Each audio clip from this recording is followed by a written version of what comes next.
नित्यानंद का कहना था कि 12 साल की उम्र में उसने पावरफुल स्पिरिचुअल एक्सपीरियंस किया। एक रिपोर्ट के हिसाब से अमेरिका के 30 से ज्यादा शहरों को इनके प्रतिनिधियों ने बेवकूफ़ बनाया। नित्यानंद अक्सर अपने प्रचारकों में खुद को सेल्फ स्टाइल गॉडमैन बताता था। उसका कहना था कि वो पशु पक्षियों से बात कर सकता है, जैसे एक रेप का आरोपी जिसके ऊपर करोड़ों रुपए के फ्रॉड का आरोप था, जिसके आगे पीछे फिल्मी हस्तियों बड़े बड़े लोग सर झुकाते थे। 15 साल तक भारत में बाबा के बेस में रहा और अचानक से एक दिन भारत छोड़कर भाग गया। सुनने में आया कि उसने अपना खुद का एक देश बना लिया जहां पर वो रह रहा है। अलग अलग न्यूज़ पोर्टल्स के हवाले से पता चला कि उसने भागने के बाद खुद का एक देश बना लिया, जिससे पूरी दुनिया हैरान रह गई। नित्यानंद का जन्म 1 जनवरी 1978 तिरुवन्नामलाई तमिलनाडु में हुआ था। हालांकि इसमें भी मतभेद है, किसी डॉक्यूमेंट्स में 1978 भी है। नित्यानंद का असली नाम अरुणाचलम राजशेखरन था, जिसके पिता बनिए की दुकान चलाते थे और माता एक गृहिणी थी। नित्यानंद को पहली बार 12 साल की उम्र में योगी राज योगानंद पुरी महाराज द्वारा नोटिस किया गया। नित्यानंद का कहना था कि 12 साल की उम्र में उसने पावरफुल स्पिरिचुअल एक्सपीरियंस किया और 22 साल की उम्र में उसे पा लिया। बाद में रामकृष्ण आश्रम से नित्यानंद ने शिक्षा लेना शुरू किया और साथ साथ मैकेनिकल में डिप्लोमा भी लिया। नित्यानंद के गुरु की डेथ के बाद साल 2003 में नित्यानंद बेंगलोर आ जाता है और नित्यानंद ध्यान पीठम नाम से आश्रम शुरू करता है। ये आश्रम बेंगलोर के पास बिदाई में बनाया गया था। इसके कुछ महीनों बाद 2003 में ही नित्यानंद इसकी दूसरी ब्रांच अमेरिका की लॉस एंजल्स में खोलता है, जिसका नाम लाइफ ब्लेस फाउंडेशन होता है। यहाँ से नित्यानंद का एम होता है विदेशी अनुयायियों को अपने साथ जोड़ना। नित्यानंद अक्सर अपने प्रचारकों में खुद को सेल्फ स्टाइल गॉडमैन बताता था। उसका कहना था कि वो पशु पक्षियों से बात कर सकता है और उन्हें अलग अलग भाषाएं सिखाता है। साथ साथ उसका ये भी कहना था कि वो दीवार के आर पार देख सकता है। नित्यानंद ने बहुत सारे साइंटिफिक क्लेम को मानने से मना कर दिया और उन्हें चैलेंज भी किया। उसका दावा था कि उसने अपनी तीसरी आंख से 82 अंधे बच्चों को आंखों की रोशनी दी है। इस तरह के दावे अक्सर वो किया करता था, जो कि उसके फॉलोअर्स आज भी मानते हैं। 2004 से नित्यानंद ने अपनी किताबें निकालना शुरू किया और 500 से ज्यादा किताबें इसके नाम पर हैं। ये माना जाता है कि 2009 से 2010 के बीच इसके फॉलोअर्स काफ़ी तेज़ी से बढ़े। इसके विदेशी अनुयायी अक्सर आकर इसके बेंगलोर वाले आश्रम में रुकते थे। ये उनके साथ अक्सर मानसरोवर यात्रा और बाकी 4 धाम की यात्रा किया करता था, जो कि इसके अनुयायियों के पैसों से होता था। मार्च 2010 में नित्यानंद की प्रॉब्लम स्टार्ट हुई, जब उसके ही एक ड्राइवर लेनिन कुरुप्पन ने सन टीवी के साथ नित्यानंद के कुछ वीडियो शेयर किए, जिनमें वो एक महिला के साथ कॉम्प्रोमाइजिंग पोजीशन में नजर आ रहा था। इनमें से कुछ वीडियो सन टीवी ने टेलीकास्ट भी किए और ये वीडियो आग की तरह पूरे तमिलनाडु में फैल गए।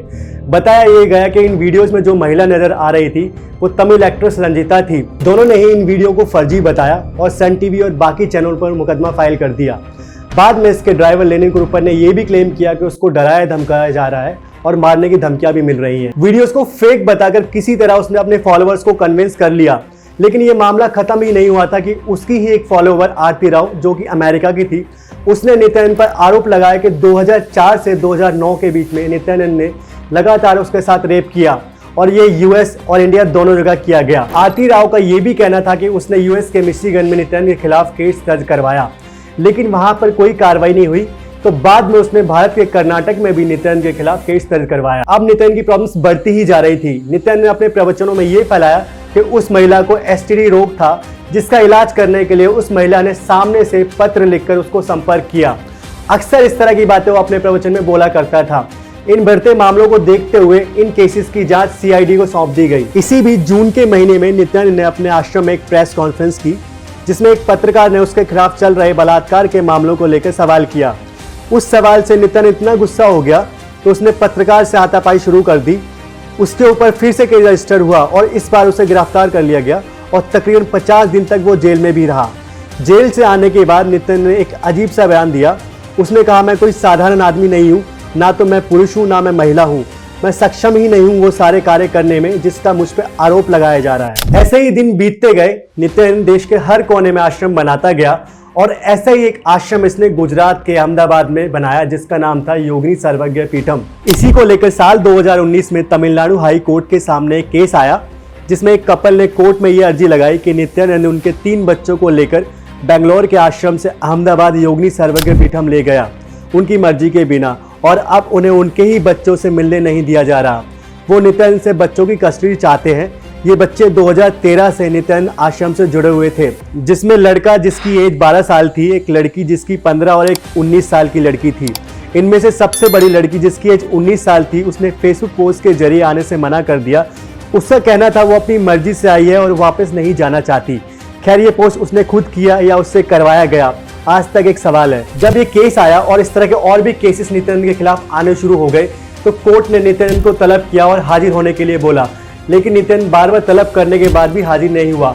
बाद में 17 नवंबर 2019 को गुजरात पुलिस ने नित्यानंद के खिलाफ FIR दर्ज की और उसको अरेस्ट करने के लिए ले जाया गया।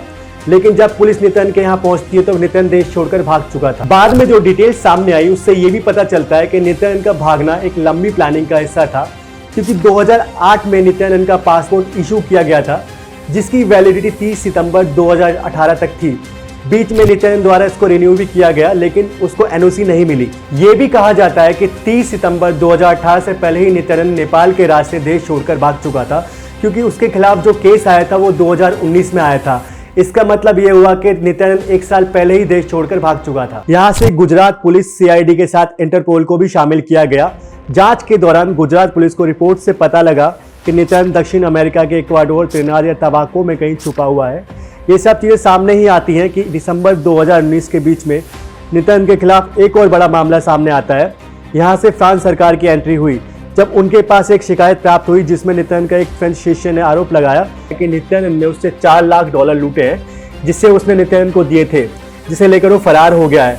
फिर फ्रेंच सरकार ने इस केस को लेकर इंटरपोल को अलर्ट किया और दिल्ली में भी फ्रेंच एम्बेसी ने फ्रेंच सरकार की मदद की और नित्यानंद की जानकारी भारत से निकाली। ये सब चल ही रहा था, इसी बीच एक वेबसाइट सामने आती है। इस वेबसाइट से साफ तौर पर पता चलता है कि नित्यानंद ने इक्वाडोर के आइलैंड पे अपना देश बसा लिया है, जिसका नाम कैलासा रखा है, जो भगवान शिव के निवास स्थान कैलाश पर्वत के नाम पर रखा गया है। इस वेबसाइट को कैलाशा की ऑफिशियल वेबसाइट माना जाता है। यहाँ से पता चलता है कि इस देश का खुद का ध्वज भी है, जिसे ऋषभ ध्वज कहा जाता है, जिसकी एक तरफ नंदी की फोटो है तो दूसरी तरफ शिव के रूप में नित्यानंद की फोटो है। ये एक पूरी वेबसाइट है जिसका अलग अलग विभाग है, जैसे कि किसी भी देश की सरकार की होती है। रिजर्व बैंक ऑफ इंडिया की तरह इसका खुद का रिजर्व बैंक ऑफ कैलाशा भी है, इनका खुद का नेशनल एनवलप भी है। इसके अलावा कैलाशा देश का खुद का पासपोर्ट भी है। यहाँ 3 भाषाएं हिंदी, अंग्रेजी, संस्कृत को मुख्य भाषा के तौर पर रखा गया है। साथ ही इसके कैलाशा में सुरक्षा, रक्षा, वाणिज्य, शिक्षा, विदेश मंत्रालय जैसे विभाग भी हैं। इसके द्वारा क्लेम किया जाता है कि कैलाशा हिंदुओं का सबसे बड़ा राष्ट्र है। कोई भी हिंदू शरणार्थी जिसे पूरी दुनिया में कहीं जगह नहीं मिल रही, वो यहाँ आकर रह सकते हैं। इस तरह की चीजें सामने आती हैं। अब सवाल यह आता है कि कैलाशा के लिए जाया कैसे जाए। तो हाल ही में 2020 में नित्यानंद ने कैलाशा के लिए फ्लाइट्स का भी अनाउंसमेंट किया था। साथ ही उसने सिटीजनशिप के लिए वीज़ा का भी अनाउंसमेंट किया था। ये सब जानकारी अभी तक सिर्फ एक वेबसाइट पर ही मिलती है। इसके अलावा कैलाशा देश का कोई अस्तित्व नहीं मिलता है। इसी बीच भारत सरकार की जांच एजेंसियों ने नित्यानंद के खिलाफ ब्लू कॉर्नर नोटिस जारी करने को कहा है। ब्लू कॉर्नर नोटिस इंटरपोल जारी करता है। इंटरपोल सदस्य देशों का एक समूह है। किसी भी व्यक्ति की आंतरिक डिटेल निकालने के लिए वो उनके देश में है या नहीं, उसकी लोकेशन, वो क्या कर रहा है, ऐसे जानकारी निकालने के लिए ब्लू कॉर्नर नोटिस जारी किया जाता है। जब इक्वाडोर सरकार से पूछा गया कि नित्यानंद या कैलाशा नाम का कोई देश है या उनके यहाँ किसी भी द्वीप पर बसाया गया है, तो इक्वाडोर सरकार ने साफ मना कर दिया। लेकिन रिपोर्ट्स में कहा गया कि नित्यानंद की प्लानिंग 2010 से ही शुरू हो गई थी, जब वो इसमें फंसना शुरू हुआ था। 2012 में इसमें तेजी आ गई। 2012 से 2018 के बीच में नित्यानंद ने भागने का प्लान बनाया और उसने एक ऐसे देश को चुना जिसके साथ भारत सरकार के कोई अतिरिक्त संबंध नहीं थे। जब विदेश मंत्रालय से एक प्रेस कॉन्फ्रेंस में पूछा गया तो उन्होंने कहा कि एक व्यक्ति जो खुद का देश बनाने का दावा करता है, इसके बारे में जवाब देना क्या जरूरी है। साथ ही उन्होंने कहा कि सिर्फ एक वेबसाइट बना लेना, एक देश बना लेना नहीं होता है। ये सब फर्जी बात है, इसका कोई मतलब नहीं है।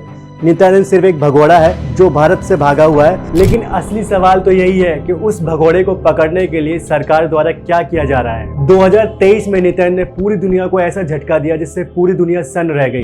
24 फरवरी 2023 को यूनाइटेड नेशन ने आर्थिक, सामाजिक और सांस्कृतिक अधिकारों पर संयुक्त राष्ट्र की समिति ने सिनेमा के अंदर एक सामान्य चर्चा का आयोजन किया था, जिसके लिए यूनाइटेड नेशन ने अपनी वेबसाइट पर एक रजिस्ट्रेशन लिंक भी दिया था। नित्यानंद और उसके प्रतिनिधि अनुयायी इसी तरह के मौके की तलाश में थे, क्योंकि वो इसी तरह के प्लेटफॉर्म से पूरी दुनिया में कैलाशा देश को एक पहचान दिला सकते थे। यूनाइटेड नेशन की इस संस्था में सभी सदस्य देश हैं और कोई भी व्यक्ति या संस्था यूनाइटेड नेशन की CSR को अप्रोच कर सकता है अगर उनके साथ कुछ गलत हो रहा है। इसके साथ साथ यूनाइटेड नेशन ने सांस्कृतिक, सामाजिक अधिकारों पर एक रिपोर्ट बनाने को भी कहा था। इसी नियमों के चलते 24 फरवरी 2023 को यूनाइटेड नेशन की कॉन्फ्रेंस में यूनाइटेड स्टेट ऑफ कैलाशा के 7 प्रतिनिधि इस कॉन्फ्रेंस में शामिल हुए, जिसमें एक लड़की जिसका नाम विजय प्रिया नित्यानंद था, जिसने रुद्राक्ष की माला पहनी थी, पीतांबर साड़ी पहनी थी, सर पे पगड़ी और वहाँ पे नित्यानंद का टैटू था। इसके साथ 5 लड़कियां और थी, साथ में एक आदमी भी था। यहाँ पे इस लड़की ने दुनिया के देश के सामने खुद को कैलाशा देश का प्रतिनिधि बताया और कहा कि कैलाशा प्राचीन हिंदू नीतियों और रिवाजों के साथ काम कर रहा है।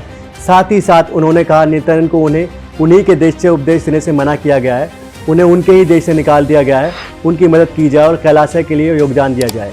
इसके जस्ट बाद नित्यानंद ने ट्विटर पर एक ट्वीट किया जिसमें लिखा था USK at जेनेवा। इस ट्वीट ने पूरी दुनिया में सनसनी फैला दी कि कौन सा देश है जो अचानक से दुनिया के सामने आ गया और दुनिया में कई तरह के सवाल खड़े होने लगे। नित्यानंद के प्रतिनिधियों ने बहुत सारे शहरों को बेवकूफ़ बनाया। वो अलग अलग देशों से राजनीतिक संबंध बनाने के लिए बात कर रहे थे। ऐसे ही उन्होंने न्यू जर्सी की एक सिटी नेवाक को भी सिस्टर कंपनी पैक्ट पे साइन करवाया। उस टाइम तो वहाँ के मेयर राज बराकर ने साइन कर दिया, लेकिन जैसे ही उन्हें कुछ दिनों बाद पता चलता है कि कैलाशा के नाम का देश ही एग्जिस्ट नहीं करता, तो राज बराकर इस पैक्ट को वॉइड कर देते हैं। एक रिपोर्ट के हिसाब से अमेरिका के 30 से ज़्यादा शहरों को इनके प्रतिनिधियों ने बेवकूफ़ बनाया। इससे पहले भी दिसंबर 2022 में ब्रिटिश हाउस ऑफ लॉर्ड की दिवाली पार्टी में कैलाशा के प्रतिनिधियों को देखा गया था। ये प्रतिनिधि रूलिंग पार्टी के प्रतिनिधि सांसदों की तरफ से आए थे। यहाँ से सबसे बड़ा सवाल यह आता है कि जब कैलाशा के प्रतिनिधि दुनिया भर के लोगों से मिल रहे हैं, दुनिया भर के देशों में जा रहे हैं और उनसे राजनयिक संबंध बनाने की कोशिश कर रहे हैं, साथ ही साथ नित्यानंद का ट्विटर अकाउंट प्रोएक्टिव है, वहाँ से लगातार ट्वीट हो रहे हैं, अपनी जानकारी शेयर कर रहे हैं। यूट्यूब पर नित्यानंद के काफ़ी चैनल भी एक्टिव हैं। हाल ही में 2022 में नित्यानंद ने कैलाशा के लिए ई-वीज़ा नागरिकता के लिए ट्वीट किया था। साथ ही साथ वेबसाइट पर सारी जानकारी उपलब्ध है। यहाँ पे हमारी सरकार क्या कर रही है, ऐसा व्यक्ति जिसके ऊपर बलात्कार, अपहरण, धोखाधड़ी के आरोप हैं, ऐसा व्यक्ति हमारी कानून व्यवस्था का मजाक बनाकर भाग निकला। ऐसे में नित्यानंद को वापस लाने के लिए क्या किया जा रहा है? कैलाशा की करंट लोकेशन अननोन है और जिस देश को लेकर ये यूनाइटेड नेशन में पहुंचे थे वो एग्जिस्ट करता भी है या नहीं, लेकिन कुछ कॉर्पोरेट फीलिंग्स को देखा जाए तो कुछ डिटेल्स जरूर सामने आती हैं। अक्टूबर 2019 हांगकांग के ग्लोबल फाइनेंस हब में कैलाशा प्राइवेट लिमिटेड नाम से नित्यानंद के द्वारा एक कंपनी रजिस्टर कराई गई, जिसका पता world trust tower, Stanley street, Hong Kong है। कैलाशा प्राइवेट लिमिटेड से एफिलिएटेड 10 NGO सामने आते हैं, जिनको अलग अलग जगह से ऑपरेट किया जा रहा है, जो San Jose, Michigan, Minnesota, Pittsburgh, Dallas, Houston और सियोटन में है। यहाँ पे ये लोग अलग अलग NGO के नाम से कैलाशा की फंडिंग को मैनेज करते हैं। ये सारी चीज़ें एक भगोड़ा रेप का आरोपी किए जा रहा है हिंदू धर्म की आड़ में। हमारी सरकार क्या कर रही है, किसने उसकी भागने में मदद की, ये सारे सवाल के जवाब अभी आने बाकी हैं।